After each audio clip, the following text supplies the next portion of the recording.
So my friends, this is episode 35 of Just Return.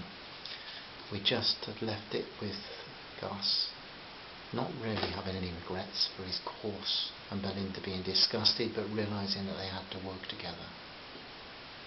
She felt that his lack of regret made his crime so much the worse.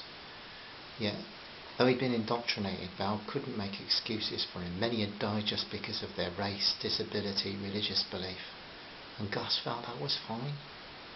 He allowed the natural sense of justice we're all born with to be stripped bare by fanatical prejudices.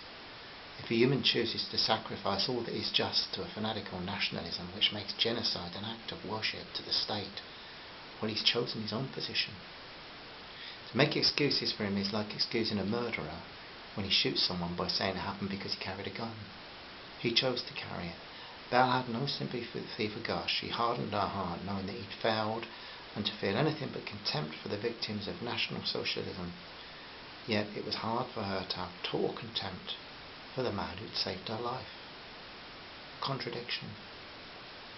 Well, Gus, I'm sorry about your fiancée, Magdalena. I do not approve of what happened that night over Dresden. I cannot begin to imagine how dreadful it would be to be in the midst of a firestorm. Val looked into his face as she served up figs for the second course. She tried to think in terms of justice being like scales. One end of the scales, 6 million Jews, many thousands of others, slaughtered by the Nazi solution to problems. On the other hand, Belle, as try as she might, could not see how her being on the other end of the scales could balance all those people. And then there was 135,000 German citizens who died at Dresden. Where would they fit in on these scales? She also found difficulty in understanding a man who approved of the deaths of millions of people, and yet he could have his heart torn asunder by the death of one woman. What strange human creatures become, she thought. Her mind ran an imaginary video of a bomber pilot returning from his mission, and having fried the people of Dresden, he took the next evening to dance with the woman of his dreams back home. As soon as he'd cleared up after eating, Belle said a half-hearted good night and withdrew to a tent. She lay in her bed and thought about her mother, her grandfather, and most of all Duncan, drifting off into a restless sleep filled with nightmares. Gus sat for a while gazing into the fire and wondering why any rational person couldn't see that the National Socialist Party had the remedies to the world's problems. Why can't they understand? He said.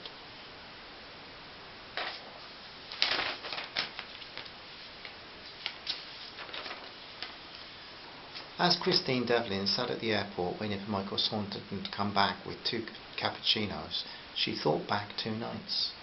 The 2 of them had been walking along a footpath at Westbury White Horse, hand in hand, like 2 18-year-olds. He'd taken her for a drive around some of the Salisbury Plain villages and then brought her up to the top of the White Horse Hill. The wind was warm and gentle on her face as they examined the chalk horse on the side of the hill at close quarters. He talked about how visible the horse was, and that on a clear day it could be seen far into Somerset when people looked in the right direction.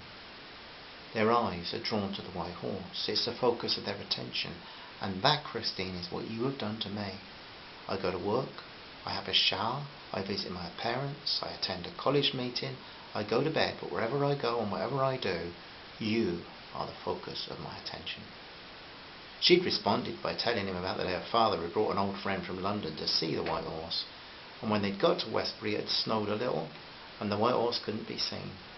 They'd both laughed, but Christine knew this was what she did. Insecure and afraid of losing him, she sometimes refused to exchange affectionate thoughts. It wasn't that she didn't think them, but rather that she was afraid they would vanish if she voiced them. She watched Michael Saunderton return with a steaming hot cappuccino. He was so handsome. She thought his personality was something else. Never had she been treated with such consideration. She'd loved him before. She'd loved before because Thomas Devlin had loved her as much as he loved Ireland. She would never forget him, but she knew that she was captivated by this educated and gentle man. When Belinda and Duncan disappeared, her life had stopped. Everything that meant something was gone now. Her husband first, then her father, and now Belinda. The garden of life that she tended with care had become a place of stones and weeds. What was the point of it, she'd asked often. And the only thing that kept her going was the thin hope that she would see Belinda again. The day Michael Saunton had entered her life, the sun had started to shine again, and he'd not only strengthened her hope of seeing her daughter, but he'd given her a desire again to have a life of her own. She did love Michael Saunderton as much as she'd loved anyone, and as he sat down beside her joking about the service not being like the Cross Keys, she decided it was time to tell him so. He checked his inside pocket for the boarding passes for the third time. She smiled.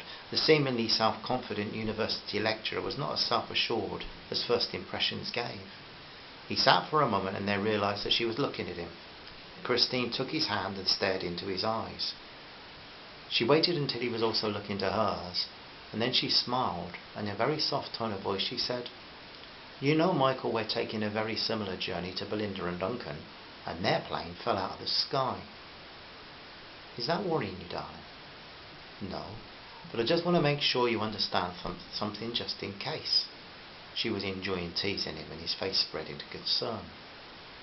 "I want you to know," she continued, "that I really love you so much, Michael. I hold back sometimes from saying so. It's insecurity. But I've loved you since the day I met you. I love you deeply, honestly, and I love you eternally." She blushed deeply as she spoke, like a nervous schoolgirl. Now he changed his expression from anxiety to pleasant shock. He leaned over and kissed her lips with a tender intensity, and for a few seconds it seemed as if their hearts had taken off without the plane. When they did board the plane, a little later, the main topic of conversation had ceased to be their plan upon arriving in Brazil, though that was important. But now the main topic was, what would they do when they returned? "Christine," he said as the plane climbed out of London, "we started out trying to find Belinda, but in doing so it's helped us to find each other." Christine squeezed his hand. He'd insisted that she sit by the window, and as they accelerated through the white puffy clouds like snow-covered mountains and castles, Christine knew that she too had broken through the clouds. The war for an Irish Republic of 32 counties had thrown her first marriage into a dark oblivion. But now she was free. "When we find Belle," she announced with confidence, "she will have much to tell us, but we are sure going to surprise her." So, on the one hand, a relationship in tension and turmoil. On the other hand, a romance blossoming between two people that perhaps would have never met each other but for these strange circumstances. Where does it go from here? The next episode tells us some more. Thanks for listening to this story, my friends. Love to you all from Kate and I. Thank you. Bye-bye.